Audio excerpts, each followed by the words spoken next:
এরপরে এখন জিতে যাওয়ার পরে এনসিপির কাছ থেকে দাবি উঠেছে যে সবাইকে সরকারি খরচে গাড়ি দিতে হবে। আগে তো এমপি সাহেব নিজের টাকায় গাড়ি কিনতেন, এখন সরকারের টাকায় গাড়ি কিনে তারা ঘুরে বেড়াবেন। তাহলে কি হলো? জনগণের পয়সা আগে শুধু ট্যাক্সটা মানে মাফ করতো জনগণ। তো ঠিক আছে, ট্যাক্স মাফ করতে মানে কি? মানে হচ্ছে যে একটা ট্যাক্স নেওয়ার কথা ছিল, জনগণ সেটা নেয় নাই, কিন্তু জনগণের পকেট থেকে দেওয়া করের টাকা তো এমপিদের পিছনে খরচ হতো না গাড়ির পিছনে। কিন্তু এখন তারা দাবি করছেন যে করের টাকা নিয়ে তারা গাড়ি কিনবেন। এইগুলোতে এনসিপির রাজনৈতিক বৈপরীত্য, এই বৈপরীত্য নিয়ে ঐক্য সাধন করা খুব কঠিন, কারণ এর একটা সকালবেলা ঐক্য ব্যাখ্যা করবেন। কিন্তু হাসনাত আব্দুল্লাহ সংসদে আবার দিয়েছেন, মানে তার কি বক্তব্য ব্যাখ্যা দিয়ে যখন দিয়েছেন এরকম। আপনি? একটু বলেন তো ব্যাখ্যাটা, বলেন তো ব্যাখ্যাটা। জি, মানে আমি আপনার কাছে কি ব্যাখ্যাটা গ্রহণযোগ্য হচ্ছে না, এই অর্থে যে জিজ্ঞাসা করছি যে তিনি বলছেন তিনি তো ট্যাক্স ফ্রি গাড়ি চান না, মানে বাকি ধরেন কি বলে সরকারি কর্মকর্তা মন্ত্রী তারা যেমন ব্যবহার করার জন্য গাড়ি পান, মানে এমপিরাও ব্যবহার করার জন্য গাড়ি চাইছেন, মানে হাসনাত সরকারি আব্দুল্লাহ মন্ত্রী বক্তব্য যদি এটা ব্যাখ্যা যে করেন। গাড়ি পেতেন, এটা ওনারা আগে জানতেন না? ওই এই গাড়ি কি আজকে থেকে পায়? হাসনাত আব্দুল্লাহ এমপি হওয়ার পরে পায়? হাসনাত আব্দুল্লাহ এমপি হওয়ার আগের থেকেই পায়। এবং এই গাড়ি যে তারা যে বিভিন্ন সময় নির্বাচনী প্রচারণা চালিয়েছেন, যে গাড়িগুলা তারা জুলাই আন্দোলনের সময় ভেঙেছিলেন, সেই গাড়িগুলো জনগণের করের টাকা কিনা ছিল না? তো এগুলো বললে তো হবে না যে ওনারা কিছু জানতেন না, একেবারে মানে আহ কি বলবো, একেবারে শিশু ছিলেন। ব্যাপারটা তো এরকম না।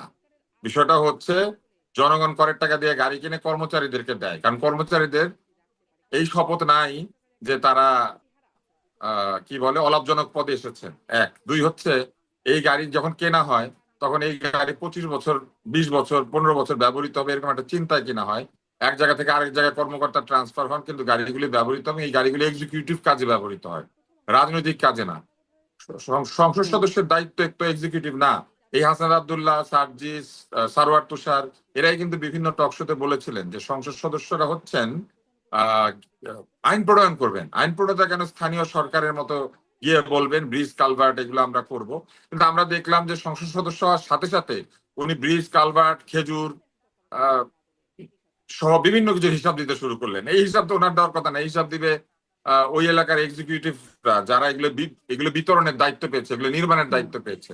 সংসদ সদস্যের তো আইন করার কথা, এগুলো কিন্তু ওনারা আমাদেরকে শুনিয়েছেন, আমরা বলি নাই। আমরা কিন্তু বারবারই বলছিলাম যে সংসদ সদস্য এলাকাতে বিভিন্ন কাজের তদারকি করে, তার কিন্তু বিভিন্ন কিছু দরকার হয়। তারপরে তারা কি করলেন? তারা সরকারি অফিস চেয়ে বসলেন। সরকার কেন এমপিদেরকে অফিস দিবে? এমপিরা রাজনৈতিক ব্যক্তি, তারা রাজনৈতিক দলের মাধ্যমে দেশকে সেবা করার জন্য নির্বাচনে দাঁড়িয়েছেন। তো তারা নিজেদের বাড়িতে অফিস করবেন, তারা না হলে ভাড়া করে নিজেদের একটা জায়গা করে সেখানে অফিস করবেন। এই ভাড়া সরকার প্রদান করবে। তার মানে আপনি বুঝতে পেরেছেন, করের টাকা নেই না, করের টাকা খাই না, এইসব কথা বলে এখন করের টাকা দিয়ে সম্পূর্ণ ব্যয় নির্বাহ করার জন্য তারা হাজির হয়েছেন, এবং জনগণের কষ্টার্জিত অর্থের পয়সা তারা এখন নিজেদের গাড়ি, বাড়ি, অফিস, আদালত জি। সবখানে খরচ করবেন। মাসাল্লাহ মাসাল্লাহ, কোনো অসুবিধা নাই। আমার একটা জায়গায় আপত্তি, সেটা হচ্ছে আগে তাদেরকে কে বলতে বলেছিল যে আমরা কিছু নিব না?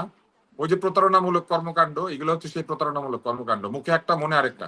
এই জন্যই বলেছে যে এনসিপি কে সাথে নিয়ে জামাত ইসলাম আসলে কোনো বৃহত্তর ঐক্য সাধন করতে পারবে না। কারণ সকালবেলা বলবে আমরা ঐক্যে আছি, বিকালবেলা বলবে আমি তো এই কথা বলি নাই, আমরা তো এই কথার ব্যাখ্যা এরকম বলে একটা ব্যাখ্যা দিবে। হুম, হুম। জি, ডাক্তার স্যার অনেক ধন্যবাদ আপনাকে। ব্যারিস্টার শাহরিয়ার কবির আপনার কাছ থেকেও একটু শুনতে চাই। আসলে কি মুখে এক মনে এক এই অবস্থা চলছে? আমি শুধু জামাত বা মানে কোনো নির্দিষ্ট রাজনৈতিক দল বলছি না, দুই দলকেই বলছি, কারণ সংসদে এক অন্তত রাজপথে আর এক, সেরকমটা আমরা দেখতে পাচ্ছি। উত্তর যে তুষার ভাই আর আমার একই হয়ে যাবে, দুইজন তো মানে দুই দিকে হবে না। তুষার ভাই যা বলছে না হোক। আর দুই দিক করার আমার দরকার নাই, কথাটা একই হয়ে যাবে। আচ্ছা সবসময় দুই দিক করার দরকার নাই তো শাহরিয়ার, আমরা কি ঝগড়া করি? আমরা না যেটা ভাই, মনে করি সেটা বলি। আচ্ছা। প্রথম কথা হলো, এনসিপি রাজনীতি হচ্ছে এই জুলাই সনদ। সমস্যাটা কোন জায়গায়? সমস্যাটা হচ্ছে তুষার ভাই যা বললো সেটা হয়তো আমি একটু ব্যাখ্যা দেব। এই 45-এ লেখা আছে স্থানীয় প্রতিষ্ঠানের কি আর্থিক ব্যবস্থাপনা, মানে স্থানীয় সরকার প্রতিষ্ঠানকে আপনার আর্থিক এবং বাজেট প্রণয়নের ক্ষমতা দিতে হুম। হবে। এটা কোথায় আছে? এই জুলাই সনদে আছে। এখন আমি গতকালকে না, আজ সকালবেলা একটা অনুষ্ঠানে গেছিলাম এবং এই কথা বলছিলাম, এনসি আমার উপর খুব খেপা, এনসিপির একজন এমপি। আমি তাকে বললাম, প্রথম কথা হলো এমপি কেমন করে উপজেলা পরিষদের উপদেষ্টা হন? উপজেলা পরিষদের চেয়ারম্যানের ওখানে যে এমপি সাহেব বসে থাকেন, হুম। তাহলে উপজেলা পরিষদ চেয়ারম্যান কোথায় গম কতখানি বরাদ্দ দিবেন, কোন স্কুলকে কি নিবেন, আমরা 17 বছরে কি দেখলাম? এই প্রক্রিয়াতেই তো সমস্ত ইনস্টিটিউশনগুলো ধ্বংস করে দেওয়া। দ্বিতীয় কথা হলো যে আপনি গেছেন পার্লামেন্টে, আপনার দায়িত্বটা কি? নীতি নির্ধারণ করা, একদম ভেরি স্পেসিফিক। যদি কনস্টিটিউশন বলেন আর পৃথিবীর যেখানে পার্লামেন্ট ফর্ম অফ গভর্নমেন্ট বলেন, আপনার কাজ হচ্ছে পার্লামেন্টে আইন প্রণয়ন করা, আইন নিয়ে বিশ্লেষণ করা।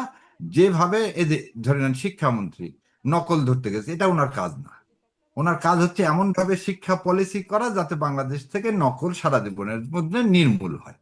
উনি যে এক্সপেল করবেন, ওখানে যাবেন, ছেলে পেলে তাই নিয়ে টুইট করবেন, এটা ওনার কাজ না। সো এনসিপির আমার মনে হয় এমপি সাহেবরা জানেন না ওনার সংসদে কি জন্য গেছেন। তারা আমাকে গালিগালাজ করতে পারে এরপরে, কিন্তু আমার কাছে মনে হয় এটা গেছেন কি কারণে। শোনেন, ট্যাক্স ফ্রি গাড়ি আর 5 বছরের মধ্যে গাড়ি, এর মধ্যে পার্থক্য কি?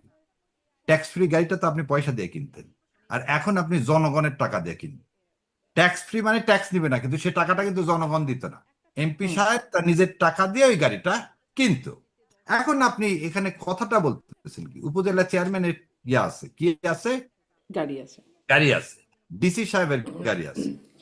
তাহলে আপনি উপজেলা চেয়ারম্যান হতেন ভাই, আপনাকে এমপি হতে বলছে কে? আপনি বিসিএস দিয়ে ডিসি হন না কেন? আপনাকে ডিসি হতে তো কেউ মানা করেনি। দ্বিতীয় কথা, আরেকটা কথা বলতেছে, এমপি সাহেবের নাকি যে কাজ তদারকি করতে। এমপি সাহেবের কাজ কোন রাস্তা ঠিক মতো তৈরি হচ্ছে কি হচ্ছে না, এটা তো লোকাল সেলফ গভর্নমেন্টের কাজ। তার মানে আপনি আপনার কাজের মধ্যে দিয়ে জানাচ্ছেন যে বাংলাদেশে ইনস্টিটিউশন চান না, আপনি বলতেছেন সংস্কার চান, পুরো সিস্টেমের পরিবর্তন চান, কিন্তু আপনার পদক্ষেপগুলো দেখাচ্ছে ঠিক 17 বছর না। বাংলাদেশ হওয়ার পর থেকে যেভাবে চলে আসছে দেশে, এমপি মানে হচ্ছে এটা একটা বিরাট ব্যবসা। এমপি হতে পারলে আর বাপ দাদার আর কিছু হুম। করতে হবে না, আপনি সেই জায়গায় চলে যাচ্ছেন। এখন আসেন অফিসের কথা। আপনাকে অফিস দিচ্ছে কোথায়? টিওনো মহোদয়ের উপরে। একটা থানা নির্বাহী অফিসারের উপরে যদি এমপি সাহেব বসা শুরু করে, এমপির কাছে যত লোক আসবে, ওই টিওনো স্বাধীন আর কোনো কাজ করা লাগবে না। আর যদি দফায় দফায় আপনি যে 2 দিন থাকবেন, টিওনো কোথাও যেতে পারবে না আপনাকে, আপনি যদি উপরে অফিস থাকে। প্রথম কথা, আপনার অফিসটা উপজেলায় থাকবে কেন? আপনি তো লোকাল সেল গভর্নমেন্টের অংশ না রে ভাই। লোকাল সেল গভর্নমেন্টের কথা আপনি এই জুলাই সনদে বললেন। আপনি, আমরা সবাই আন্দোলন করতেছি জুলাই সনদ নিয়ে। তাহলে জুলাই সনদ নিয়ে যখন আমরা আন্দোলন করতেছি, জুলাইকে ধারণ করতেছি, আমরা বলতেছি আপনি এই কথা বললেন না কেন যে ডিসি সাহেব কিভাবে লেখে জেলা প্রশাসক? আপনি তো এই কথা বলতে পারতেন। সেখানে হচ্ছে ডিস্ট্রিক্ট গভর্নর আগে ছিল, এখন জেলা পরিষদ চেয়ারম্যান আছে। তা জেলা পরিষদ চেয়ারম্যানের কাজ কি? আর ডিপ্টি কমিশনার মানে কি? সে কালেক্টর। তার ডেজিগনেশনটা কি? জেলা প্রশাসক না? তাহলে আপনি সেটা বললেন না, আপনি উল্টো আরেকটা কথা বললেন, 70,000 টাকা আমাকে তেলের খরচ দেয়। আপনি কেন বললেন না 70,000 টাকা আমরা নিব না? 70,000 টাকা আমরা নিব না। আজকে যেমন দেখলাম তাদের মানে এনাদের তো আবার জেনারেল সেক্রেটারি নাই, মুখ্য সচিব নাকি আক্তার সাহেব বোধহয় আছে। উনি বললেন যে টাকা ছাপায় সরকার এইভাবে দেশ চালাচ্ছে, এটা গ্রহণযোগ্য না। তো টাকা ছাপায় যদি গ্রহণযোগ্য না হয়, সামনে জুন মাসে টোটাল খরচ দেখা না হলো যে 42,000 কোটি টাকা হচ্ছে লোন দিতে হবে। আপনি গাড়ি চান কিভাবে? গাড়ি চান কিভাবে? আপনি অফিস চান কিভাবে? আবার অফিস পাওয়া দিছে সরকার, সেটা আবার আপনি ধন্যবাদ জ্ঞাপন করতেছেন। সো এই সার্কাসটা যেটা হচ্ছে, সেজন্য বলতেছি শুনেন, মুখে অনেক কথাই বলা যায়, যখন বলেন আমিও চিৎকার করে বলি না যে কি খারাপ আওয়ামী লীগ আর ভালো আওয়ামী লীগ, আদর্শ কোনদিন খারাপ ভালো হয়? তাহলে আমি বলবো যে যারা যারা গাড়ি চাইছে আর অফিস চাইছে তারা খারাপ এনসিপি, আর ভালো এনসিপি হচ্ছে যারা এমপি না তারা তারা ভালো এনসিপি। আদর্শ হচ্ছে হয় খারাপ হবে না হলে ভালো হবে। আপনি বললেন যে যারা ভালো ছাত্রলীগ তারা এনসিপিতে যোগ দিতে পারে। আপনার দেউলিয়াত্ম কতখানি? মানে আপনি এখন দেখতে পাচ্ছেন তো যে আপনার আদর্শ বলে কিছু নেই। আবার আরেকজন বলছেন বিএনপি আর এনসিপির আদর্শ কাছাকাছি। এনসিপির আর এক নেতা বলতেছে বিএনপি এবং ইয়ার আদর্শ কাছাকাছি এনসিপি, মানে এরশাদের যেমন ছিল 18 দফা, জিয়াউর রহমানের 19 দফা। তাহলে এনসিপিরও মনে হচ্ছে এখন 18 দফা আর 19 দফা। তাহলে ভাই এইসব জুলাই টুলাইয়ের জন্য সবাই আমরা যেরকম এখন আন্দোলন করে যাচ্ছি, আপনারা করেন না। This A hypocrisy. এবার আসেন বাংলাদেশ জামাত ইসলামের কথা যেটা বললেন, সংসদে এবং সংসদের বাইরে। সংসদের মধ্যে আলোচনা করতে চাওয়া হয়েছে, সব রকম সাহায্য করতে চাওয়া হয়েছে, কমিটি দেওয়া হয়েছে। এর আগের কমিটি কি হলো? রিপোর্ট দিলেন, সেই রিপোর্ট আপনি কার্যকর করলেন না। সংসদীয় কমিটিতে আপনি যে আলোচনা করলেন, করে বললেন 15টা আমি কি করব, সাবমিট করব। 15টা অধ্যাদেশ 133-এর মধ্যে 97-এর পর আরো 15টা আপনি করেননি। আজকে যে কথা বলা হচ্ছে বারবার যে এই নির্বাচনটা ফিক্সিং এর নির্বাচন, এটা নিয়ে তো কেউ, এবং এই নির্বাচন মেনে নেওয়া হয়েছে কি কারণে? জুলাই সনদের জন্য। এবং জুলাই সনদ বাস্তবায়নের 180 দিন আমরা ধৈর্য ধরব। তেলের বিষয়, তেলের বিষয় তো বলা হচ্ছে সংসদে, তো বাইরে আন্দোলন করতে পারবে না এইটা না। বাইরে আন্দোলনটা করা হয়, গ্লাডস্টোন বলছে an opposition is a barking dog, an opposition is a barking dog, but you have to reply on it so that they can sleep. যদি বার্কিং ডগ বেশিক্ষণ, কুকুর বেশি চিৎকার চেঁচামেচি করে, তাহলে কিন্তু আপনি ঘুমাতে পারবেন না, মানে কাজ করতে পারবেন না। অতএব তাকে ইস্যু কম দেন। আপনি প্রথম জুলাই সনদ করলেন না, সঙ্গে সঙ্গে আপনি তেলের কৃত্রিম ক্রাইসিস তৈরি করে দিলেন। যেই তেলের কৃত্রিম ক্রাইসিস নিয়ে আন্দোলন মাথাচাড়া দিল, সঙ্গে সঙ্গে আপনি আদু ভাইদেরকে কি হল সংসদে নিয়ে একে গেলেন। একে আসি, আসলে একে একে আপনার কথা ধারাবাহিকভাবে বলছেন তো, মানে একটার পর একটা চলে আসছে, অনেক কিছু, অনেকগুলো না, প্রশ্ন এর এটা মধ্যে চলে শেষ আসছে। করে দিই, এটা শেষ করে হ্যাঁ। দিয়ে আপনার 1 মিনিটে। সো বাংলাদেশ জামাত ইসলাম সেই জন্যই, বাংলাদেশ জামাত ইসলাম না, আরো সমমনা দলগুলো সেই জন্যই রাস্তায় নামতে বাধ্য হচ্ছে, যখন আপনি পুলিশকে ঠিক আগের মতো করে ইউজ করতেছেন। কারণ সংসদ না, আপনি কিন্তু রাস্তায় নামছে তো আরো আগে থেকেই, মানে রাস্তায় আন্দোলনের কথা বলছে তো আরো আগে থেকেই, আন্দোলন দীর্ঘমেয়াদী সরকার আন্দোলনের ফেলে কথা দেওয়ার বলছে। কথা বলেনি কিন্তু এখনো, হ্যাঁ। সরকার পতনের ডাক দেওয়া হয়নি। না, তা দেওয়া হয় বিএনপি না, কিন্তু যেভাবে সরকারকে আজকে যে বিদায় নিতে ফখরুল হবে সাহেব এরকম যেভাবে হুমকি ধমকি বললেন, হচ্ছে। হ্যাঁ ফখরুল সাহেব যেভাবে করলে নির্মূল করতে হবে, এখন পর্যন্ত জামাত ইসলাম বলেনি নির্মূল করতে। জামাত ইসলাম নির্মূল করতে হবে না, 5 বিদায় লাখ নিতে লোক, হবে বলছে। হ্যাঁ, বিদায় নিতে হবেও বলা লাগবে না। 5 লাখ লোক ঢাকায় কালকে ডাকলে বিএনপি পালানোর জায়গা পাবে না। বিএনপির পুলিশ নাই, বিএনপি সব ক্যাডার ভাড়াটিয়া। বিএনপির ছাত্র দল ছিল নাকি গত 15 বছর? যেদিন খালেদা আচ্ছা, জিয়া এই অ্যারেস্ট হয়, এই সেদিন একটা লাইনটা একটু, সিগারেট এই ছিল। লাইনটার একটু বিশ্লেষণ আমি ডাক্তার আব্দুল তুষারের কাছ থেকেও শুনে অনেকগুলো ধারাবাহিকভাবে আপনার কথা চলে আসছে, সেগুলো একে একে আসি। ডাক্তার আব্দুল তুষার, 5 লাখ লোক জামাত ইসলাম নামালে বিএনপি টিকতে পারবে না, এই বিষয়টা আপনার কাছে কি মনে হয়? পরিস্থিতি সেরকম একটা আছে কিনা? আমার মনে হয় না, কারণ 5 লক্ষ লোক আসার জন্য তো একটা কারণ লাগবে। বিএনপি এমন কিছু এখনো করে নাই যেটার জন্য 5 লক্ষ লোক এখন ঢাকার দিকে রওনা দিবে এবং বিএনপির পতন ঘটানোর চেষ্টা করবে। ওই ধরনের অবস্থা পরিস্থিতি তৈরি হলে জামাত ইসলাম কেন, 5 লাখ লোক আনার ক্ষমতা তো অন্য দলেরও আছে। যাদেরকে নিষিদ্ধ করা হয়েছে তারা নিষিদ্ধ হয়ে বসে আছে, তাদের 5 লাখ লোক নাই আছে। এইভাবে চিন্তা করা উচিত না, বরং আমার মনে হয় চিন্তা করা উচিত এইভাবে যে একটা আন্দোলন তৈরি করার বা সরকার পতনের আন্দোলনে যাওয়ার মতো অবস্থা কি আসলে এই মুহূর্তে বিরাজ করছে কোথাও? আমার কাছে মনে হয় না যে এরকম একটা অবস্থা এখন বিরাজ করছে, এই কারণে যে মানুষ কিন্তু একটা আন্দোলনের পর যা কিছু পাওয়ার কথা ছিল বা যা কিছু তাদেরকে প্রতিশ্রুতি দেওয়া হয়েছিল, সেখানে অনেক প্রতিশ্রুতি ভঙ্গ করা হয়েছে। এবং এই প্রতিশ্রুতি যিনি ভঙ্গ করেছেন তিনি মানুষের কাছে অত্যন্ত শ্রদ্ধাভাজন একজন ব্যক্তি, যার নাম সকলেই জানে, প্রফেসর মোহাম্মদ ইউনূস। তো প্রফেসর মোহাম্মদ ইউনূস যেখানে কথা দিয়ে কথা রাখে নাই, এক কথা বলে আরেক কাজ করেছে, ফলে খুব সহজে যে লোকজনকে রাজুতে ডাক দিলে আসবে এটা এখন আর মনে হচ্ছে না। কারণ এরই মধ্যে নিশ্চয়ই আপনারা দেখেছেন যে ছাত্ররা নিজেরাই নিজেদেরকে প্রহার করতে শুরু করেছে। হুম। এবং এই যে বিষয়টা, এটা কিন্তু একটা অ্যালার্মিং সাইন যে ঐক্য নামক যে বস্তুটি ছিল সেটা অনেক ক্ষেত্রে বিভেদে পরিণত হয়েছে এবং এক ধরনের মবের মতোই একে অন্যকে আক্রমণ করেছে। যে অসম্মান একদল ছাত্র অন্যদেরকে করেছে, ওই একই ধরনের অসম্মান তাদের উপরে এসে হাজির হয়েছে। ফলে বিষয়টা আমার মনে হয় আগের জায়গায় নেই যে ডাক দিলেই সবাই একটা পতাকা তলে চলে আসবে। আগে এরকম চলে আসার একটা বড় কারণ ছিল আওয়ামী লীগের সরকার। আওয়ামী লীগ সরকার যেহেতু কোনোভাবেই ভদ্রচিত উপায়ে নির্বাচন করে তাদের ক্ষমতা পরীক্ষা করবে না এই সিদ্ধান্ত নিয়ে ফেলেছিল, ফলে তাদেরকে সরানোর তো আর কোনো উপায় ছিল না। কিন্তু বিএনপি তো এটা করছে না এখনো। সামনে নির্বাচন আছে, স্থানীয় সরকার, তারপর নির্বাচন রয়েছে বিভিন্ন ট্রেড বডিগুলির, এইসব নির্বাচনের মধ্যে দিয়ে কিন্তু প্রফেশনাল বডি নির্বাচন আছে, এগুলোর মধ্যে দিয়ে কিন্তু বিএনপি তার শক্তির একটা পরীক্ষা পেয়ে যাবে। বিএনপি যদি দেশ ভালো না চালায় ওইসব জায়গাতে আমার ধারণা যে বিএনপি বিরুদ্ধে যারা রাজনৈতিক অবস্থানে আছেন তারা আসন পেতে শুরু করবে। ফলে আমার মনে হয় না যে এখনো দেশে চূড়ান্ত একটা অগণতান্ত্রিক অবস্থায় আমরা কিন্তু পৌঁছে এখনো, গিয়েছি। মানে এখনই এই অবস্থা কেন হলো যে ছাত্ররা এত উত্তেজিত হয়ে উঠছে?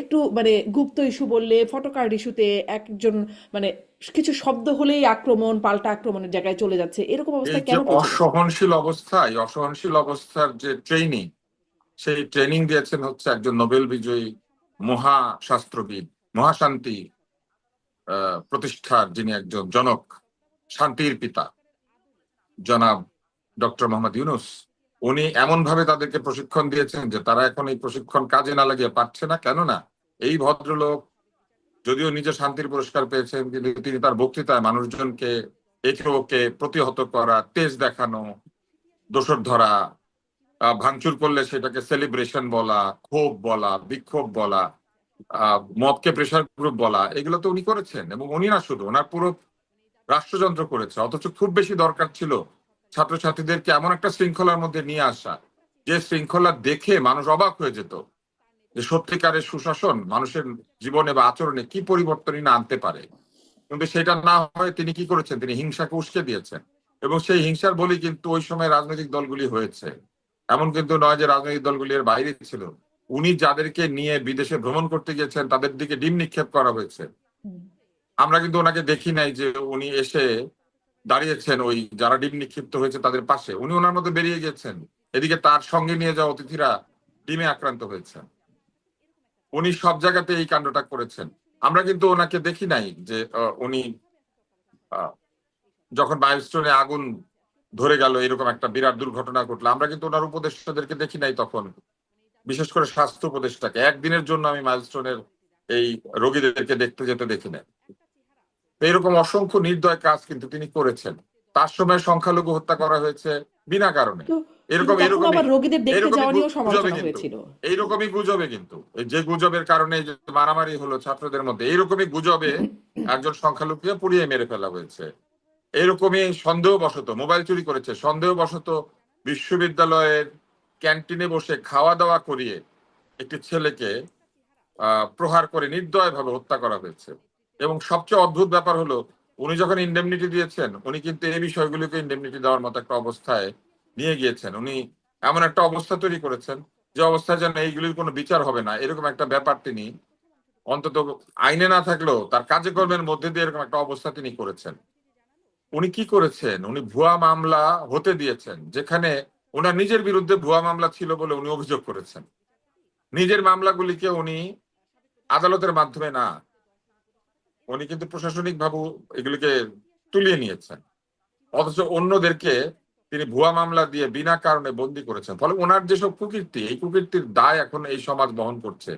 উনি যে 18-19 মাসে এই যে এমন একটা অবস্থা তৈরি করেছিলেন, এই অবস্থার যে জের আর কি, এইটা বহন করছে।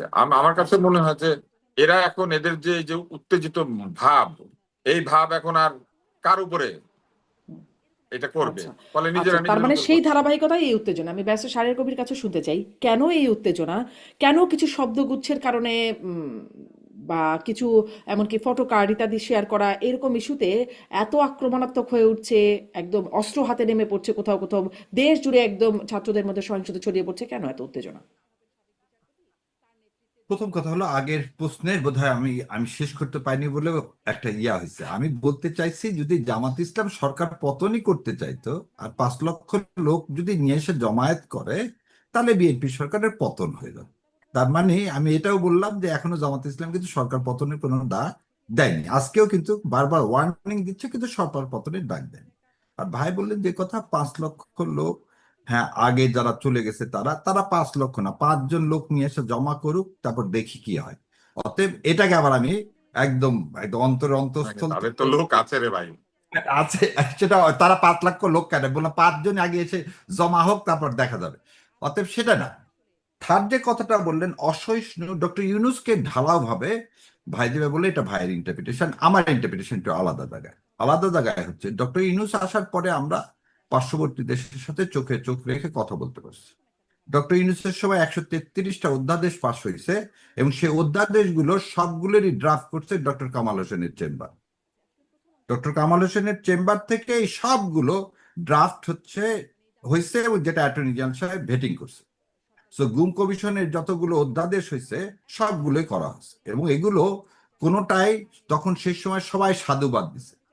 আমি বারবার এটা রিপিট করি, বিচার বিভাগে যেদিন সেক্রেটারিয়েট করা হলো, সেদিন আজকের মাননীয় আইনমন্ত্রী, সেদিনকার অ্যাটর্নি জেনারেল, তিনি বললেন যে বাংলাদেশের ইতিহাসে এটা স্বর্ণাক্ষরে লেখা থাকবে। সো ডক্টর মোহাম্মদ ইউনূস যে সব খারাপ করছে তা না। আর একটা জিনিস হচ্ছে, তিনি খারাপটা কিন্তু কখন ওইটা করলেন। একটু ব্যাখ্যা করবেন যে ডক্টর মোহাম্মদ ইউনূসের সময় ভারতের সাথে চোখে চোখ রেখে কথা বলে, চোখে চোখ রেখে লাভটা কি হয়েছে?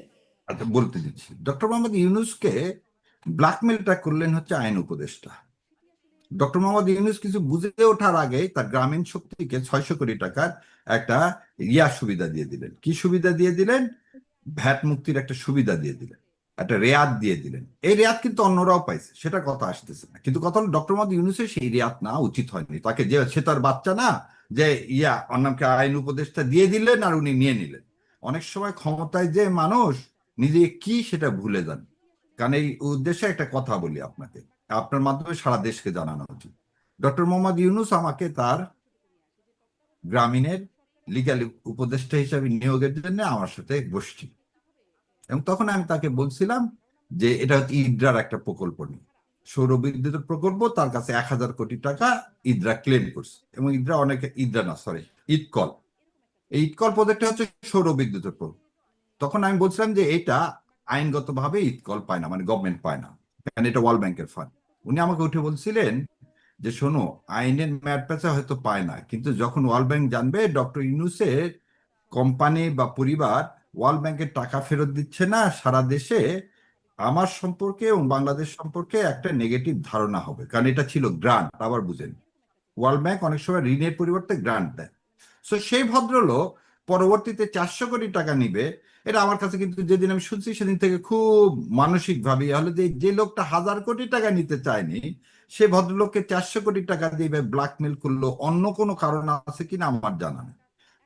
সেকেন্ডলি, আপনি বলছেন যে চোখে চোখ রেখে কথা বলে লাভ কি হয়েছে? চোখে চোখে রেখে কথা বলে লাভ হয়েছে যে আজকে ভারত বিরোধী বলতেছিলাম আমরা, আমরা আগ্রাসন বিরোধী যে কথাটা 17 বছরে বলতে পারিনি, এবং ভারতের সাথে যে অসম চুক্তিগুলো সেগুলো বাতিলের জন্য আমরা বারবার বলে এসেছি, কিন্তু কিন্তু দুর্ভাগ্য কিছু তো হয় নাই, সাহেব, প্রকাশও হয় নাই, আমরা শুনেছিলাম প্রকাশ দুর্ভাগ্য, করবে নাকি সব। হ্যাঁ দুর্ভাগ্য বললাম যে ডক্টর ইউনূস এটা করেনি। এবং কেন করেনি সেটা সেদিন ডক্টর ইউনূসের এই পুরা 18 মাসে একদিনও যমুনার সামনে আন্দোলন ছাড়া লোক ছিল না। এই লোকগুলো সব বিএনপি পাঠাইছে, এই লোকগুলো সব বিএনপি। আজকে তো একটা আন্দোলনও নাই, আজকে তো গুলশান অভিমুখেও কারো আন্দোলন নাই, পার্লামেন্ট অভিমুখেও কারো আন্দোলন নাই, কারণে তাহলে এই আন্দোলনগুলো করালো কি? নাম্বার টু হচ্ছে, যখন দুইজন লোক বলেন, একজন মন্ত্রী বলেন যে ফেব্রুয়ারি মাসে যে ডক্টর ইউনূস সাহেব ট্রফি দিয়ে এসছেন, তখন তার নির্বাচন করার কোনো দরকার ছিল না।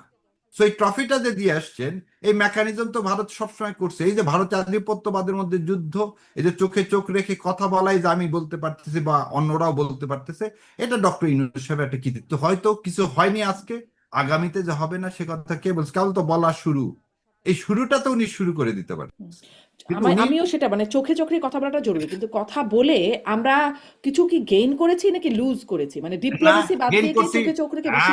গেন হ্যাঁ, করছি, এই যে একটু আগে কথা বলছে, গেন করছি কি সাহস, গেন করছি কি যে না আর কেউ ফ্যাসিবাদ হতে গেলে প্রথমে বলে দিত ফ্যাসিবাদ হতে যেও না, তাহলে কিন্তু তোমার অবস্থা হেলিকপ্টার এবার তুমি পাবা না। সো এই যে কথাটা, আর ভাই যেটা বললো লাস্টার, একটা 2 মাসে এখনো বিএনপির কিছু দেখা যায়নি ফ্যাসিবাদী চরিত্র, এই কথাটার সাথে আমি একমত না। প্রথম কথা, দলীয়করণের সর্বোচ্চ জায়গায় চলে গেছে।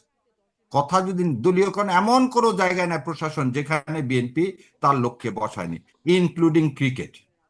যে বল নিছে কিনা আমার ব্যারিস্টার সাহেব আমি জীবনে জানি না, অতএব তারা এখন বিশেষজ্ঞ হয়ে গেছে। 17 বছরের তো একই রূপ দেখতেছি, তাহলে হাসিনাকে সরায় লাভ কি হলো? আপনি বিচার বিভাগের স্বাধীনতা দিবেন না, তাহলে সেদিন জাস্টিস শাহিন সাহেব, চিফ জাস্টিস কি অন্যায় অপরাধ করছে যে তাকে সরালেন? এই 12 জন জাজকে কেন সরালেন আপনি? যে আপনি যদি আজকে সেই মানে জুডিশিয়ারিকেই কন্ট্রোল করতে চান, তাহলে আপনি এগুলো করলেন কেন? তার মানে আপনি একই পথে। আর একটা জিনিস বলি সবসময়, যে সকালে সূর্য দেখলে কিরকম সারাদিন যাবে সেটা বোঝা যায়। উনি দলীয়করণ থেকে শুরু করে, ফ্যামিলি কার্ড থেকে শুরু করে টাকা ছাপানা, সেটাও পর্যন্ত বলেননি, সেটাও সাপ্রেস করে গেছেন। এই 2 মাসেই এত কিছু, এবং 2 মাসের মধ্যে হঠাৎ করে রাস্তায় ক্রিস হাতে তার ছাত্র দলের নেতার আগমন, এবং দুঃখের বিষয় এখন পর্যন্ত শাহবাগ থানায় এই দুটা ছেলেকে মারার জন্য কোনো মামলা নেয়নি।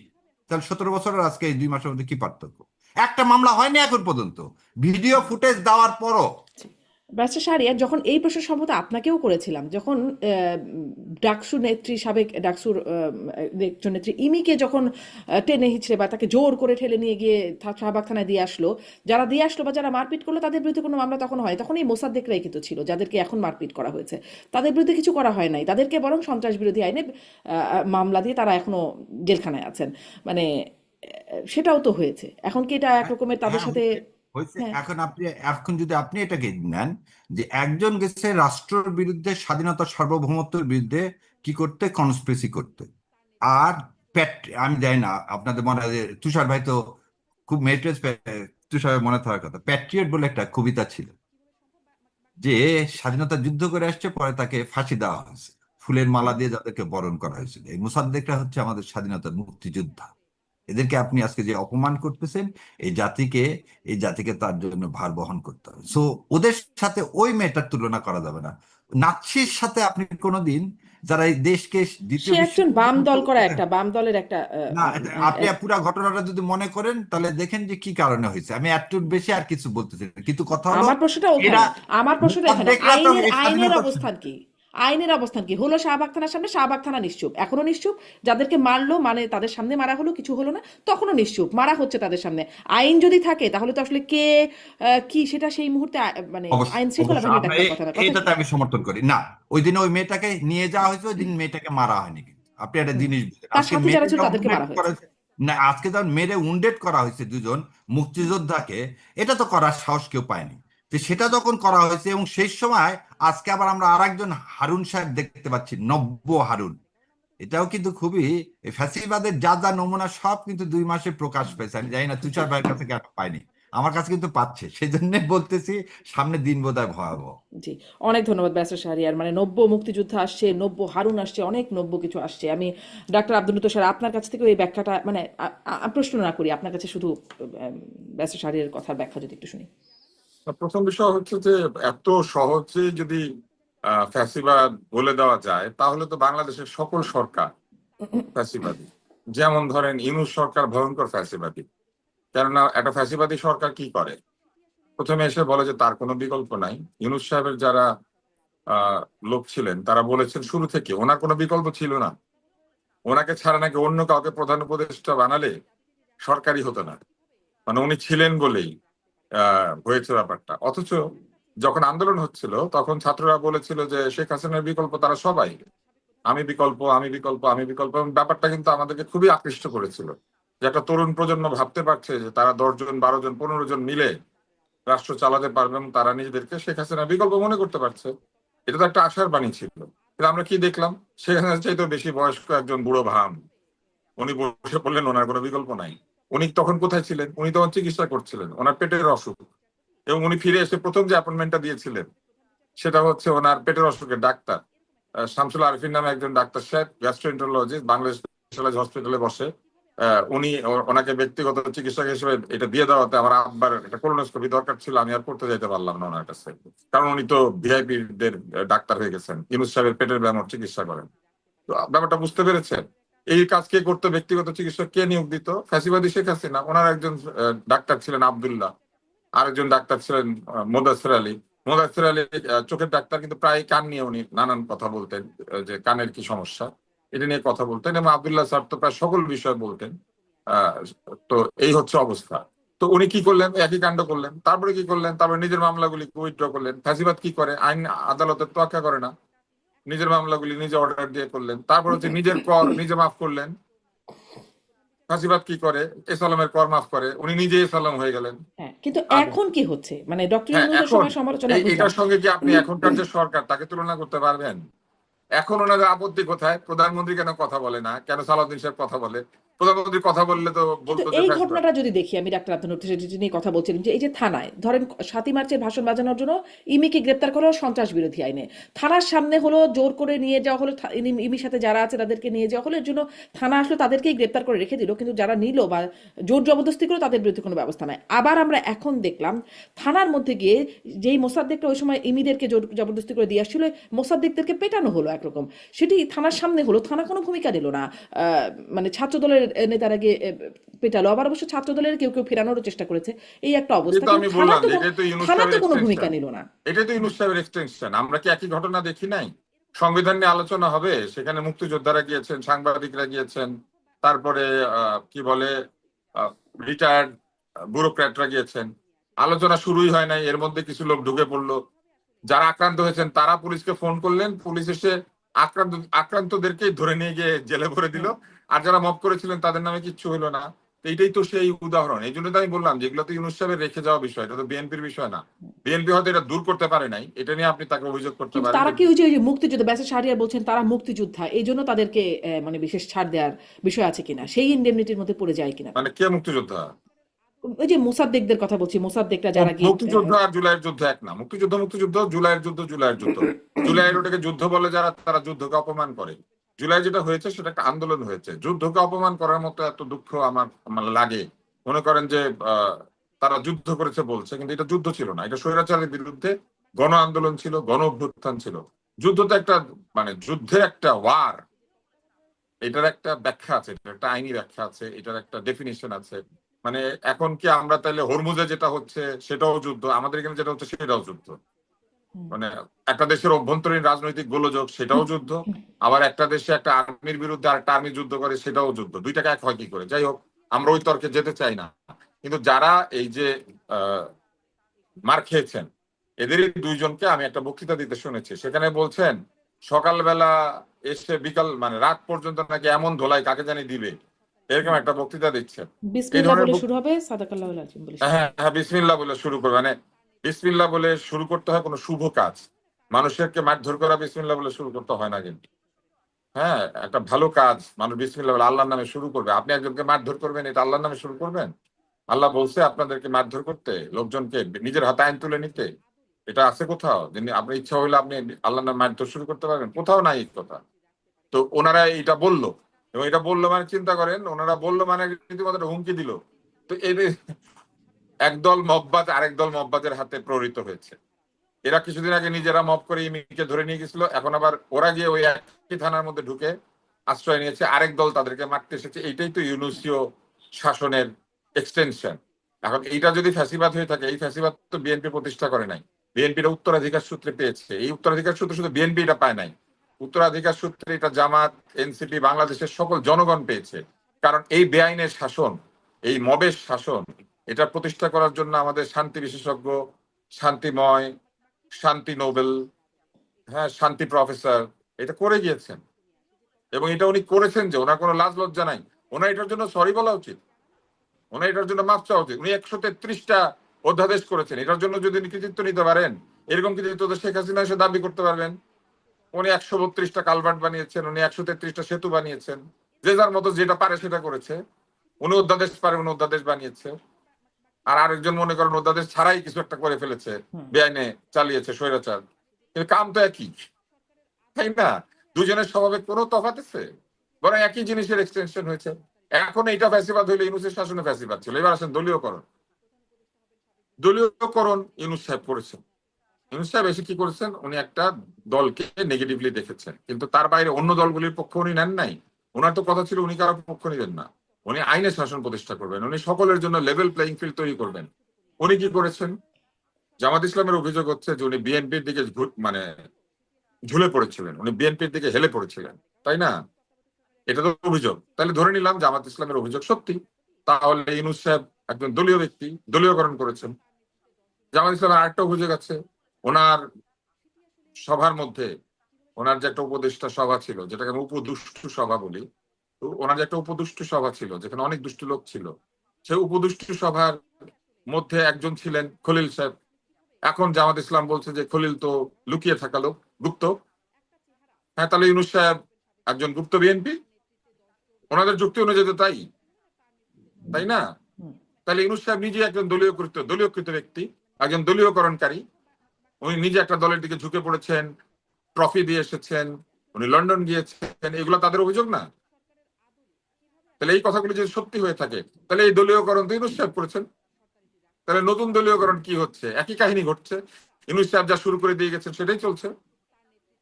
আমি এটা তর্কের খাতিরে তর্কটা করেছি, কারণ দেখেন যুক্তি হচ্ছে এমন একটা জিনিস, আপনি যখন যুক্তি এমন ভাবে দিবেন যে যুক্তির মধ্যেই যুক্তির দুর্বলতা লুকিয়ে আছে। এখন ইউনূস সাহেব অনেক কি ভালো কাজ করেন নাই, ইউনূস সাহেব ভালো মন্দ বিবেচনা আমরা করছি না, কিন্তু ইউনূস সাহেব সবচেয়ে খারাপ যে কাজটি করে দিয়েছেন, ভয়ঙ্কর খারাপ কাজ, সেটা হচ্ছে উনি একটা চুক্তি করেছেন। উনি যে ভারতের বিরুদ্ধে চোখে চোখে তাকিয়ে কথা বলেছেন, এটা শুনলে আমার ওই গানটা মনে পড়ে, চোখে চোখে কথা বলো মুখে কিছু বলো না, একটা গান আছে না? তো উনি চোখে চোখে কথা বলেছেন, কিন্তু উনি মুখে যা বলেছেন অল শিট। উনি এইসব মুখে শিট বলে উনি দুইটা দেশের মধ্যে সম্পর্ক একটা করুণ অবস্থা নিয়ে গেছেন। উনি মুরগির গলা নিয়ে বক্তব্য দেন নাই, এইখানে এসে শপথ নেওয়ার আগেই সাক্ষাৎকার দিয়ে উনি মুরগির গলা বলে বলে চিৎকার করতে করতে এসেছেন।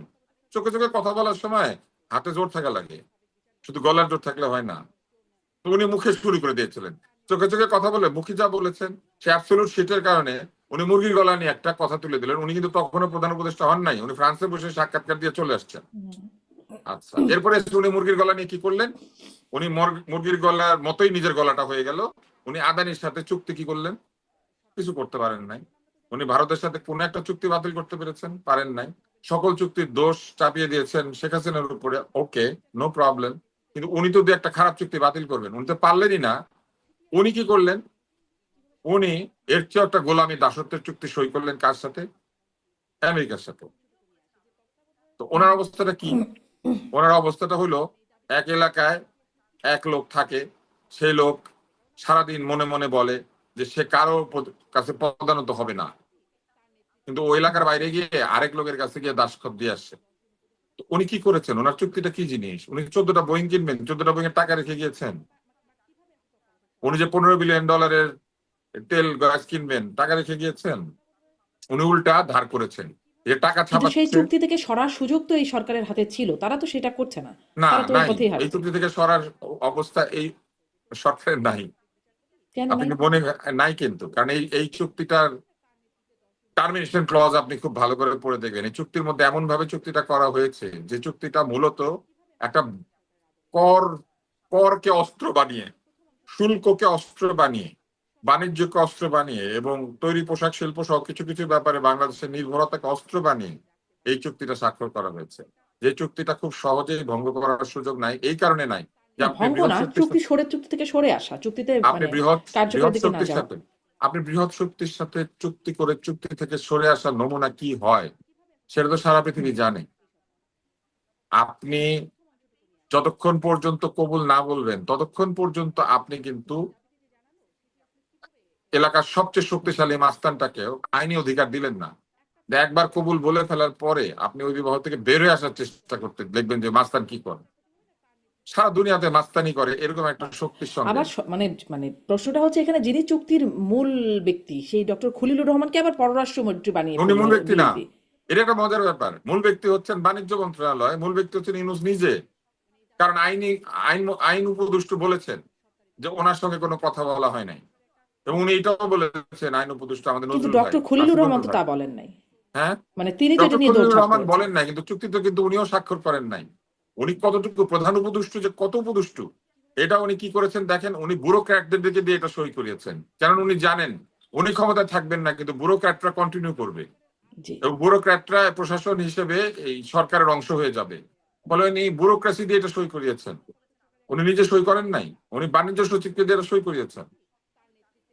জি, আমি এবং একটু একটু এবং তাহলে উনি এই বিষয়ে জি উনি শেষ এইরকমই করেন মাথা বিক্রি মাইন। করেছিলেন, উনি এইরকম মাথা বিক্রি করেছিলেন। উনি ক্লিন্টন ফাউন্ডেশন না কার দাওয়াতে বিদেশে গিয়েছিলেন। উনি বিদেশে গিয়ে উনি প্রথমে কি করলেন, উনি স্টেজের মধ্যে একদল লোককে ডাকলেন, একটা ছেলেকে মাহফুজকে পরিচয় করিয়ে দিলেন মেটিকুলাস ডিজাইনার হিসেবে, এবং অন্যদেরকে বললেন একটা মেটিকুলাস ডিজাইন ছিল। কিন্তু উনি যে আন্দোলনের অতেও ছিলেন না, এটা প্রমাণিত হলো কিভাবে? ওনার পেছনে আওয়ামী লীগের এক ছেলে দাঁড়িয়ে গেল, তরুণ, আপনার মনে আছে? হুম হুম, হ্যাঁ, মনে এবং আছে। দাঁড়িয়ে যাওয়ার পরে বিশাল ব্যাখ্যা দেওয়া হলো যে আমরা জানতাম না, কেমনে করে পিছনে উঠে গেল। আসলে তো ডলারে এই ডিনার বিক্রি হয়েছিল, প্লেট কিনলেই ওখানে যাওয়া গেছে। ওই ছেলে প্লেট কিনে চলে এসেছে, এবং প্লেট কিনা লোক একটা উঠেও গিয়েছে, কারণ ও তো প্লেট কিনেছে, তো পয়সা দিয়ে ওই দাওয়াতে গিয়েছে। তারপর উনি কি করলেন, ক্লিন্টন ফাউন্ডেশনে উনি সেলফি তুলেন। ওনার সেলফি দেওয়ার সময় পাহারাকে দিচ্ছিল, আপনি খুব ভালো করে দেখবেন, কোনো বাংলাদেশি তার আশেপাশে ছিল না। উনি সেলফি তোলার পুরো সময়টা তার পাশে দাঁড়িয়েছিলেন পাতি হাঁস, বেলে হাঁস, পিটার হাঁস, হুম হুম। তাই না? এই যে হাস সাহেব ওনার পাশে দাঁড়িয়েছিলেন, উনি যে গোলাম, উপদেষ্টা যে প্রধান উপদেষ্টা যে একজন গোলাম, জি হ্যাঁ উনি যে আমি একটু গোলাম ইউনুস, জি উনি যে আমি গোলাম ইউনুস, এবং ওনাকে ইংলিশে বলতে হবে এইটা, উনি যে দ্য স্লেভ ইউনুস, এটা তিনি ওখানে প্রমাণ করেছেন, ওনার নিজের কাজের মধ্যে দিয়ে প্রমাণিত জি হয়েছে, এটা নতুন কিছু না। ব্যারিস্টার শাহরিয়ার কবির কাছ থেকে একটু শুনি তো একটু উনি উনি বাণিজ্য চোখে চুক্তি। চোখে ইন্ডিয়ার আমি সাথে কথা অনেকগুলো বলে প্রসঙ্গ উনি আসলে ইন্ডিয়া প্রশ্ন থেকে একটা পিকে একটা করে হালদারকে নিশ্চয়ই আনতে পারে নাই। ব্যারিস্টার শাহরিয়ার কবির নিশ্চয়ই এই বিষয়গুলো নোটও করেছেন, আচ্ছা, আপনি আমি একটু একটু বলবেন। জি একটু জি একটু নোট হ্যাঁ করছি। এখন এই ভাইয়ের তো যত কিছু বললো, ইউনুস বললে তো আওয়ামী লীগকে উনি তো উপরে তুলতে চাইলেন, এটা হচ্ছে না, আওয়ামী লীগকে কোনো একটা উপরে তুলতে চাই ভাই, নাই। আপনার সময় একবারও বলিনি, এবার আমার সময় বলতে দেন। না কারণ না, আওয়ামী প্রথম, লীগকে আমি একবার উপরে তুলি নাই। আপনি বলেন না, আমি বলি, এটা আমার কথা বলতেছি। প্রথম জিনিস হচ্ছে ইউনুস ইউনুস করে, ইউনুসকে যদি আপনি অস্বীকার করেন তাহলে জুলাইকে আপনি অস্বীকার করতেছেন, কারণ না, জুলাইয়ের ছেলেরাই হচ্ছে ইউনুসকে বসাইছে। এটা আমার ইন্টারপ্রিটেশন ভাই, আপনারটা না। আমি আমারটা যেটা বুঝছি, আমার ছোট জ্ঞানে সেটাই। দ্বিতীয় কথা, এটা ভেরি অবজেকশনেবল। মোসাদ্দেকটা মুক্তিযুদ্ধ না, সিভিল ওয়ার আর ওয়ারের মধ্যে পার্থক্য আছে। দুইটা সেনাবাহিনী যখন যুদ্ধ করে সেটাকে বলে ওয়ার। 71 সালে কোন সেনাবাহিনী কোন সেনাবাহিনীর সাথে যুদ্ধ করছে? 25শে March. Is it not a civil war? নিজের দেশের সরকার, ইয়াহিয়ার সরকার এদেশে নিরীহ মানুষের উপর সেদিন অতর্কিত আক্রমণ চালাইছে। হাসিনা যেভাবে অতর্কিত আক্রমণ চালাইছে মনোরাষ্ট্র দিয়ে, হেলিকপ্টার দিয়ে। পার্থক্য কি? 71 যদি যুদ্ধ হয়, এই 36 যুদ্ধ। এবং যারা এটাকে স্বীকার করে না তারা ভারতীয় আধিপত্যবাদের গোলাম। এটা আমার ব্যক্তিগত কথা, আবার বলতেছি। দুটাই যুদ্ধ। ওটা ছিল পাকিস্তান আধিপত্যবাদের বিরুদ্ধে, আর এটা হচ্ছে ভারতের আধিপত্যবাদের বিরুদ্ধে, হাসিনার বিরুদ্ধে না। 36 ক্ষমতা থেকে সরানোর কোনোদিন কোন আন্দোলন ছিল না, কারণ হাসিনা নিজেই বলছে চলেন সবাই মিলে আমরা ইলেকশন করি। সেটা তো সে বকডাউন হয়েছিল। 3 তারিখে তো সে প্রস্তাব পর্যন্ত দিছিল। এই সময় হাসিনার সাথে কোনো যুদ্ধ না, এই যুদ্ধ ছিল ভারতের তাবেদারের হাত থেকে রক্ষা পাওয়া। আবার বললেন ইউনুস সাহেব কি করছে, ইউনুস সাহেব কি করে গেছেন? এদিকটা আগে বললেন আদানির জন্য সেটেলমেন্টের জন্য সিঙ্গাপুরে আরবিট্রেশনে যাওয়া হয়েছে। আজকে বলতেছেন এই যে ইউএস এর সাথে, গভর্নমেন্টের সাথে 39% ছিল আপনার উপরে কি, আপনার গার্মেন্ট শিল্প ধ্বংস করে দেওয়ার জন্য, সেটাকে নামায় 19-এ নিয়ে আসা হয়েছে। এটা কে করতে পারছে? ইউনুস সাহেব করতে পারছে। আর পার্শ্ববর্তী দেশ যে গোলাম, তাকে 50% নিয়ে রাখছিল। আজকে কিন্তু পরে বলতেছে তো আগে শেষ যুক্তরাষ্ট্রের করে সুপ্রিম না, কোর্ট এবার আমি সেটাই তো না। বাতিল করে দিল। জি আর হ্যাঁ বোন একটু ওনার কথাগুলো একটু, জি জি যে কথা বললেন চুক্তি, যেহেতু ইউনুস সাহেব করে গেছেন, ওই চুক্তিতে এমন টার্মিনেশন ক্লজ আছে যে বাতিল করা যায় না। সো তুষার ভাইয়ের কথারই উত্তর দিচ্ছি। হাসিনা যে তাবেদারি চুক্তি করে গেছে, ও তো আমার সার্বভৌমত্ব বিলায় দিয়ে গেছে ইন্ডিয়ার হাতে। সে চুক্তি আপনি বাতিল করবেন কিভাবে? সে প্রকাশিত বাতিল করলেন। করার, শোনেন, ওই সময় একবার ইন্টারাপ্ট করেন না, আমাকে একটু বলতে দেন। কারণ এখানে মুক্তিযোদ্ধা এবং আমি দুইটা ছেলেকে প্রতিনিধিত্ব করতেছি যারা আমার সন্তানের মতন, যাদেরকে আপনি মুক্তিযোদ্ধা বলেননি, যাদেরকে আপনি মব্বাস বলতে চাচ্ছেন। দ্বিতীয় কথা, আপনি জুলাইকে আন্দোলন বলছেন। জুলাই হচ্ছে সেই যুদ্ধ, জনযুদ্ধ, যে জনযুদ্ধে আমরা আর একটা দেশের সাথে লড়াই করছি, সেটা হচ্ছে ভারত। সেটা হচ্ছে ভারতের আধিপত্যবাদের বিরুদ্ধে। আপনি বললেন একটু আগে যে 7ই মার্চের ভাষণ, 7ই মার্চের ভাষণ আপনাকে বাজানোর অনুমতি দিল কে? আপনার এত দুঃসাহস হয় আপনি আবার ভারতের তাবেদারি করেন? বাংলাদেশে প্রথম যে 10 এপ্রিল যে সরকার গঠন করলেন, প্রধানমন্ত্রী কে হলো? তাজউদ্দিন আহমেদ। আর অস্থায়ী রাষ্ট্রপতি কে হলো? সৈয়দ নজরুল ইসলাম। কার করে দেওয়া? ইন্ডিয়ার করে দেওয়া। কোন পার্লামেন্ট এটা পাশ করছিল? তাজউদ্দিনকে প্রধানমন্ত্রী, সৈয়দ নজরুল ইসলামকে প্রধানমন্ত্রী। একটা দেশের স্বাধীনতা পর্যন্ত সেদিন গিলে খাইছে 10ই এপ্রিল 1971। বলতে লজ্জা করে না? লজ্জা করে না যে 36 আমাদের আন্দোলন না?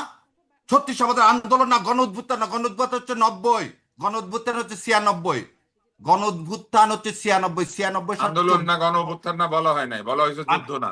আর আমি বলতেছি, আমি আমার কথাটা আপনার বলছি, আপনি যতবার বলছেন একবার শুনতে হবে তো, ইন্টারাপ্ট শুনতে করলে হবে হতো। তো। আমি আমার কথা, এদেশকে যারা ধারণ করবে তারা এটাকে যুদ্ধ বলতে তারা কার্পণ্য করবে না। আর যে বাংলাদেশকে ধারণ করে না, তারা এই অভ্যুত্থানের নামে, এই মববাজির নামে একসময় দেখবেন যে কেউ কেউ বলবে 36 আন্দোলন ও মববাজি। 32 ভেঙে ফেলে দেওয়া, 7ই মার্চে সেদিন সেই মেয়েটাকে ধরে নিয়ে যাওয়া, এগুলো হচ্ছে কি নিষিদ্ধ কাজ। যদি নিষিদ্ধ সংগঠন করে কি করব? তাকে পূজা করব? 7ই মার্চের ভাষণ বাদাবে কিভাবে একটা নিষিদ্ধ দলের? যে লোকটা এই দেশকে ভারতের হাতে হায়দ্রাবাদ বানায় দিয়ে চলে গেল, যার মেয়ে দেশের স্বাধীনতা সার্বভৌমত্ব ভুলণ্ঠিত করলো, আজকে বড় বড় কথা ওই মেয়েটার সাথে আজকে দুইটা মুক্তিযোদ্ধার সাথে তুলনা করেন। 71 সালে যদি মুক্তিযুদ্ধ করে, তাহলে এই ছেলেগুলো মুক্তিযুদ্ধ করেনি কেন? 15 বছর তো কোনো রাজনৈতিক দলের ক্ষমতা হয়নি একটা বালির ট্রাক সরানোর। শেখ হাসিনাকে ফেলে দেওয়া তো দূরের কথা, জীবন বাজি রেখে যে মায়েরা দাঁড়ালো, 6 বছরের 4 বছরের বাচ্চা মারা গেল, ও সেটা যুদ্ধ না, সেটা বিপ্লব না, সেটা উদ্ভুত্থান। এর সাথে সবাই কোনো 4 বছরের বাচ্চা মারা গেছে, এর সাথে সবাই 6 বছরের বাচ্চা মারা গেছে। 1 মিলিয়ন মারা যাওয়াতে এরশাদ সাহেব ক্ষমতা ট্রান্সফার করে দিলেন, ইলেকশন দিয়ে দিলেন। আর এবারে কি ইলেকশন ছিল?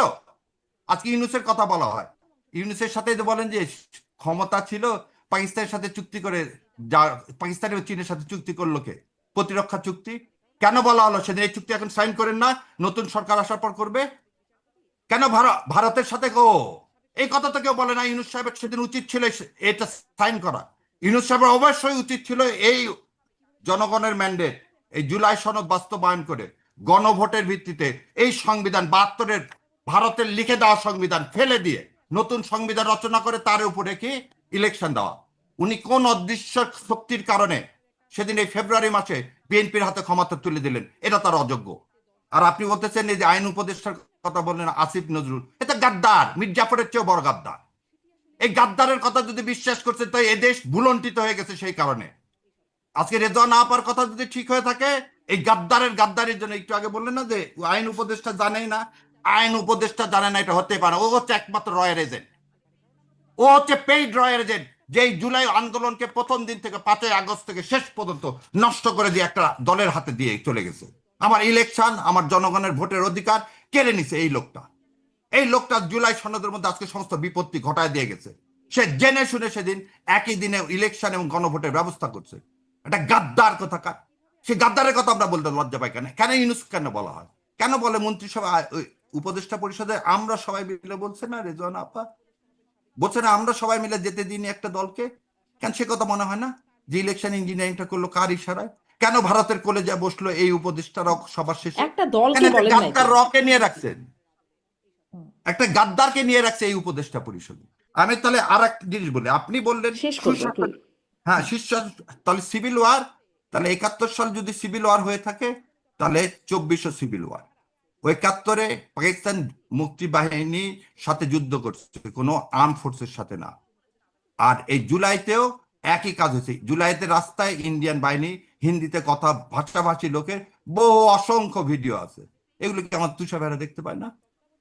তাহলে ভারত আমার দেশটাকে করদ রাষ্ট্র তৈরি করছে। এর চেয়ে আর মুক্তি পাওয়ার চেয়ে, এর চেয়ে বড় আনন্দ আর কি হতে পারে, যেটা ডক্টর ইউনূস দিয়ে গেছে। একটা যখন বলছিল যে শেখ হাসিনা চলে গেলে না, দেশে যদি তাই হয়, যদি তাই হয়, দুর্ভিক্ষ এইটাই হয়নি। যদি ব্যাখ্যা হয়, তাহলে আর কি মুক্তি পেলো? আবার তো ভারতই নাকি সেই ট্রফি দিয়ে দিল, ভারতই নাকি এই করে দিল, তাহলে আর মুক্তি হইল কোথা থেকে? ওই জন্য বললাম বিপ্লব শুরু হয়েছে, শেষ হয়নি। বিপ্লব আত্মহত্যা শেষ হয় না। শোনেন, মাও সেতুং 1949 সালে ক্ষমতা পেয়ে 1964 সালে সাংস্কৃতিক বিপ্লব হয়েছে। কত বছর পর? 14 বছর পর। আজকে আপনি এইটা শুরু তো কেবল ভারতের মতো, ওই যে বললেন যে একটু আগে, ভারতের আচ্ছা, মতো একটা যারা বৃহৎ রাষ্ট্র মনে করে এবং শেষ যারা আমেরিকা করব। পুনর্বাসন করতে চায়, জি, সে আশা পূরণ হবে না ব্যারিস্টার ইনশাআল্লাহ। শাহরিয়ার কবির, অনেক ধন্যবাদ। অনেক ধন্যবাদ। আমি ডাক্তার আব্দুল তুষার কাছে শেষ বক্তব্য খুব সংক্ষেপে, মানে বিপ্লব তো কেবল শুরু, শেষ দেখা বাকি। ডাক্তার তুষার। দেখেন, যুক্তি যখন স্ববিরোধী হয়, যেমন উনি বললেন ইউনূস সাহেব ভারতের বিরুদ্ধে চোখে চোখ রেখে কথা বলেছেন, হ্যান করেছেন, ত্যান করেছেন। তো ইউনূস সাহেব হ্যান ত্যান করে তারপরে তো ভারতের স্বার্থ রক্ষা করেছেন, এটাই তো উনি বললেন, তাই না? কারণ ট্রফি তো দিয়েছেন বিএনপিকে, ট্রফি তো উনি জামাতকে দেন নাই, এনসিপি কেও দেন নাই। জুলাই যোদ্ধারা যাকে তাকে নিয়োগ দিয়েছিল তাদেরকে তো তিনি সংবিধান ছুঁড়ে ফেলে তাদেরকে দিয়ে তো তিনি বিপ্লবী সরকার কায়েম করেন নাই। তারপরে ইউনূস সাহেবকে শুধু একলা নিয়োগ দিয়েছিল এই বিপ্লবী ব্যক্তিরা?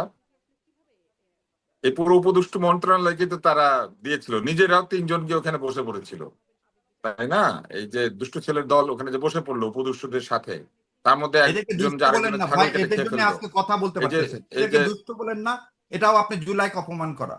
না, নাহিদদের সরি মার তো এদের আমি জন্য আপনি আমি কথা খাইনি, বলতে পারছি না। নাহিদরা না খাইছে না না। থাক, আপনি মাঝখানে বললেন না এখন। না, আপনি আপনি অনেকবার যতক্ষণ আমাকে বলছেন, আপনি মাঝখানে বলতে অনেকবার না বলছেন করছেন, তুষার ভাই আপনি সেদিন মাঝখানে আপনাকে কথা অনেক বললেন করে না। দিচ্ছি, দুষ্টু ছেলে না বলেন না, না। আমি অনেকবার বলি দুষ্টু নাই, ছেলে হলো আমি সেটা অনেকবার আলাদা বলি কথা। নাই। আপনি যখন আমাকে আচ্ছা, থামতে বলছেন এমনিতেও আমি সময় শেষ, থামছি। না শেষ না না, করেন ডাক্তার আপনারা আব্দুল এই তুষার। দুষ্টু আপনি যখন বলছেন আমি আর থামছি। বোনের পর দিলে একটু না সময় পেয়ে শোনেন, আমাকে দেখবেন। শেষ আর করতে আসলে দেন। তুষার ভাই সব সময় বলে, মাঝখানে তুষার ভাই বুঝতে অনেকখানি পেরেছেন তো? সময়, অত সময় পাইনি আমি। এখন একটা আপনি জুলাই যোদ্ধাকে দুষ্টু বলবেন আর আমি আচ্ছা চুপ আপনি করবো, বলেন, আরো এটা তো বলেন, আপনার সাহায্যের সব কথা মিটায় না। বলে নেন আপনি ভাই, হাসিনাকে নিয়ে বলে এসে নেন। যদি তা শারমিন, বলার বলে, ইউনূস সরকারকে তো এই বেমানি ধুর মিয়া, বলবেন। কারণ আপনারা এগুলোর ওই যে প্রয়োজন হলো? বললেন একটা লোক আছে, তার আবার 5 লক্ষ আসেন আছে আসেন, আওয়ামী ইউনূসকে লীগের। কিছু বললেই ইউনূসকে কিছু বললেই তেলে বেগুনে এরা জ্বলে উঠে, আমরা কোনো বুঝতেই তো জ্বলে উঠি পারছেন। না। খলিলকে এবার বলেন আসেন, না কেন? এখানে আরে আসেন। ভাই, খলিল আপনার কোন আত্মীয় হয়? শারমিন, খলিল সাহেবকে আমাকে বলেন না কথা কেন? বলতে দিবেন? আমরা আসলে শেষ করার দিকে আমি একটু আপনি ডাক্তার আব্দুল খলিল আর লতিফকে শেষ ইয়াসুফ আইন বক্তব্যটা শুনি, উপদেষ্টা একটু সবকে শেষ বলেন বক্তব্য তুষার ভাই। আমরা একটু আমার শেষ কথা বক্তব্য শেষ শুনতে করতে চাই। দেন জি, নাই। যে শেষ করবেন। উনি আমাকে কথা শেষ করতে দিবেন না, কারণ উনি পারবেন না, এই জন্য শেষ করতে দিবেন না। ভাই সেজন্য বললাম খলিল আর আইন উপদেষ্টা সম্পর্কে একটু বলেন না। ওরা তো আপনার ভাই বা সম্বন্ধে হয় না, ওদের সম্পর্কে একটু বলেন। আমি ডক্টর আসি ইউনূসের না, কথা তো বলতেছি তো, অনেক আমি তো শুনলাম, প্রধানটাকে এই নিয়ে দুজন সম্পর্কে বলতেছি। একটু বলেন না আমি কেন? তো পালের গোদাটাকে নিয়ে বলছি, পালের যে না, না, গোদাটা, পালের গোদাটা গোদাটা না, নিয়ে আপনি বলছি, যে আপনি গোদার শুনেন। যে বিস্ফোরা, খলিল আর এই ইয়া আপনি আমার ভাই সম্বোধন করছেন কিন্তু আইন ওই যে উপদেষ্টা, বুঝলেন তার তো, মানে আপনারা বুঝলেন তো, মাস্তাতো ভাই। সমস্যা তো, আপনি আর আইন উপদেষ্টা সমস্যা তো শুধু মাস্তাতো ভাই। খলিলে। রসুনের এক ওই জায়গা দেখেন, না, ওই দেখেন, ওই রেল দেখেন, স্টেশনের বলেই মতো যাচ্ছে কিন্তু। রসুনের এক জায়গা। থামতে দেন। আচ্ছা, আপনি থামলে বলবো। এবার দয়া করে আচ্ছা, আপনার সম্বন্ধে সম্পর্কিত বলেন, জি নাহলে শারমিন, বাকি হলো আলাদা জি, কথা। আমি একটু একটু একটু শারমিন, শেষ আপনি করতে বুঝতে চাই পারছেন আসলে। তো?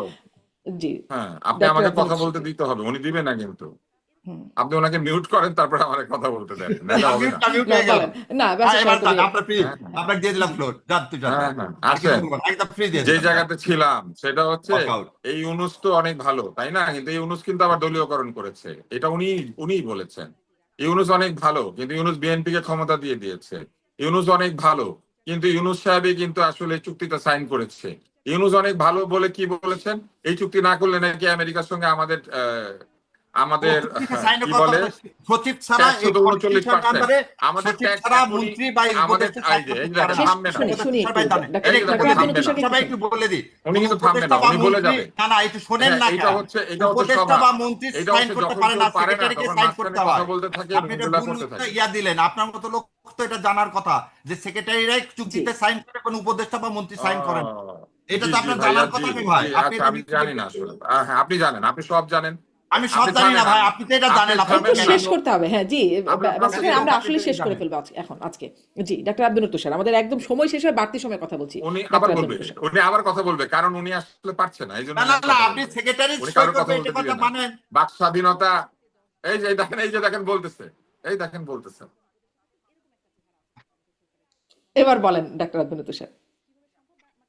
না, এখন আবার বলবে, আমি কথা শুরু করার সাথে সাথে বলবো। এটাই মজা, এটাই খেলা, বলেন বুঝতে তুষার ভাই, পারছেন? বলেন বলেন বলেন এবার বলেন। এই আসেন। যে বলবেন না বলছেন। হ্যাঁ, এইবার আসেন। হ্যাঁ, এইবার আসেন। উনি এটা কেন করেছে এটা আমি জানি, ঠিক আছে, এগুলা বলার দরকার নাই। প্রথম হুম, শুধু একটা কথা খালি বলি, যে ইউনূস সাহেবের যখন ওনাদের ভালো লাগে তখন ইউনূসের পক্ষে যুক্তি খুঁজে পায়, আবার ইউনূস সাহেবের যখন ওনাদের ভালো লাগে না তখন ইউনূসের বিপক্ষে যুক্তি খুঁজে পায়। ইউনূস সাহেব বিএনপিকে ক্ষমতা টমতা বুঝাই দিয়েছে, এটা হচ্ছে ওনাদের অভিযোগ। খলিল খারাপ, এটা ওনাদের অভিযোগ। আসিফ নজরুল গাদ্দার, এটা হচ্ছে ওনার অভিযোগ। কিন্তু ওইখানে যে আরো দুইটা উপদেষ্টা বসেছিল তাদেরকে পাহারা দেওয়ার জন্য, তারা চুপ করে করে কি করছিল তখন? তারা চুপ করে দেখছিল। আমি দূর হতে তোমাকে দেখেছি, তাই মুগ্ধ হয়ে চোখে চেয়ে থেকেছি, বুঝেছেন? বা যে কিনি কিনি রিনি চিনি, তোমার যে চিনি চিনি, বুঝতে পেরেছেন? ওনারা চিনি চিনি করেছেন, কিন্তু ওনারা কোনো বাধা দেন নাই। ক্ষমতায় থাকা অবস্থায় ইউনূস সাহেব ওনারা একটা কথা বলেন নাই। আমি বুঝলাম এই চুক্তি সই করার সময় ওই দুইজন ছিল না, ওই দুইজন চাকরি ছেড়ে দিয়েছিল, কারণ ইউনূস সাহেব তো ক্ষমতা বুঝাই দেওয়ার 7 দিন আগে চুক্তি সাইন করেছেন। কিন্তু ইউনূস সাহেব আরো চুক্তি সাইন করতে পারতেন। এবার সাংস্কৃতিক বিপ্লব নিয়ে গল্পটা বলি। কথায় কথায় ওনারা আবার চলে যান চীন দেশে। চীন অনেক ভালো ছিল। সাংস্কৃতিক বিপ্লবের যে 4 জন সূচনা করেছিল, ওই 4 জনকে বর্তমান চীনের যে সরকার 4 জনকে ফাঁসিতে ঝুলাই দিছিল। ফলে সাংস্কৃতিক বিপ্লব কোন উদাহরণ না, বরং সাংস্কৃতিক বিপ্লব হচ্ছে চীনে যে মাও ভিত্তিক একটা ফ্যাসিস্ট সরকার কায়েম করার যে চেষ্টা করা হয়েছিল, সেইটার উদাহরণ হচ্ছে সাংস্কৃতিক বিপ্লব, পার্জিং। ওইটা হয়েছিল, এবং ওই যে কালচারাল রেভলিউশন, এখন তো সব আটকে গিয়েছে, আপনারা সব আটকে গিয়েছেন। আমার না কথা আমরা শুনতে রেকর্ড পাচ্ছি। হচ্ছে? না না, শুনতে আচ্ছা, পাচ্ছি না ভাই, না শুনতে ওই পাচ্ছি। সাংস্কৃতিক বিপ্লবের যে ঘটনাটা ঘটেছিল, ওইখানে মাও সেতুং এর স্ত্রী পর্যন্ত ছিল ওই সাংস্কৃতিক বিপ্লবের মধ্যে, এবং দেং জিয়াওপিং এসে, ওই সরকার এসে এই এই 4 জন কিন্তু ঝুলিয়ে দিয়েছিল। অতএব সাংস্কৃতিক বিপ্লবের সঙ্গে এই বিপ্লবের তুলনা করা হচ্ছে অত্যন্ত দুর্বল একটা কাজ। সাংস্কৃতিক বিপ্লবের সঙ্গে এই বিপ্লবের কোনো তুলনাই হতে পারে না। এইটা ভয়ঙ্কর, কারণ ওই বিপ্লবের সাথে তুলনা করলে তো এই ঘটনা এইভাবে হুম ঘটবে, হুম, এটা তো ঘটার কথা না, হবে না। অতএব সাংস্কৃতিক বিপ্লব ছিল একটা ব্যর্থ কাহিনী। মাও পরবর্তী চীনকে ভুল পথে পরিচালিত করার লক্ষ্যে একটা পার্জিং হয়েছিল, এবং সেই পার্জিং এ কমিউনিস্ট পার্টির ভিতরে শত শত লোককে হত্যা করা হয়েছিল। এইটা হচ্ছে ওই সাংস্কৃতিক বিপ্লবের ইতিহাস। বই পড়তে হবে, শুধু এই কিছু কিছু আইনের বই পড়লে হবে না, ইতিহাসের বইটাই পড়তে হবে। এইবার আসেন পরের চুক্তিতে যাই। ইউনূস সাহেব খুব ভালো মানুষ, উনি সব ভালো ভালো কাজ করেছেন। উনি যদি এত ভালোই কাজ করে থাকেন তাহলে ওনার নির্বাচনটা ভালো হয়েছে। সেই নির্বাচনের মাধ্যমে জনগণের ভোটে একটি 2/3 সরকার এসেছে এবং 2/3 সরকার সংবিধান এবং আইনের ক্ষমতা বলে যা যা করবে তাহলে সব ঠিক আছে, তাহলে এই তর্কের আর কোনো দরকার নাই।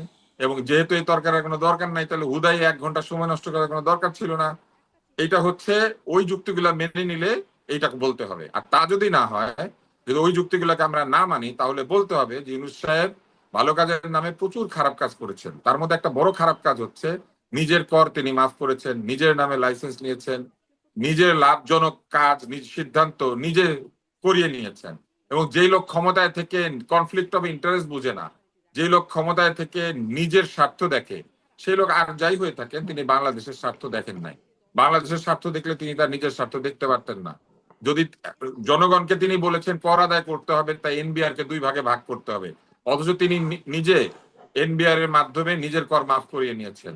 উনি জনগণকে বলেছেন জনগণের সম্পদ কোনোভাবে নয়ছয় করা যাবে না, কিন্তু উনি গোল্ডেন ফ্রিকোয়েন্সি গ্রামীণ ফোনের নামে বরাদ্দ দিয়েছেন। ফলে ইউনূসকে নিয়ে বলতে গেলে ওই যে জি, সপ্তাহের সেই পর পুরো সপ্তাহ বলার চলে সময় যাবে। আর আমার নাই, আমি এক্ষুনি শেষ করব, কিন্তু বিপ্লব এত তাড়াতাড়ি শেষ হয় না, বিপ্লব কিন্তু এখনো চলমান বলছেন ব্যারিস্টার সার কবি। এটা নিয়ে একটা 2 লাইনে শুনে আমি বিপ্লব শেষ করবো আজকে। বিপ্লব চলমান কিনা আমি আপনাকে বলি, বিপ্লব ডেফিনেটলি সময় বেশি চলমান। দিলেন, আমাকে কিছু আর লোক বলতে বিপ্লবের দিন না, ঝান্ডা আমাদের ওই বহন করে, সাংস্কৃতিক বিপ্লবের যেমন কথা। কমিউনিস্ট, না কিছু লোক বিপ্লবের ঝান্ডা, আপনি গুনে দেখবেন কে বেশি কথা বলেছে। বিপ্লবের ঝান্ডা কিছু লোক কায়েম করে, বিপ্লবের ঝান্ডা নিয়ে সামনের দিকে যায়। যেমন জাসদ মশাল হাতে সামনের দিকে যাচ্ছে। তো আমি কয়েকদিন আগে একটা অ্যাওয়ার্ড গিভিং সেরেমনিতে গিয়েছিলাম, গিয়ে দেখলাম যে যতগুলি মশাল ওখানে জ্বলছে আর কি, সবগুলির মাথায় বিদ্যুতের বাতি লাগানো, এলইডি ল্যাম্প।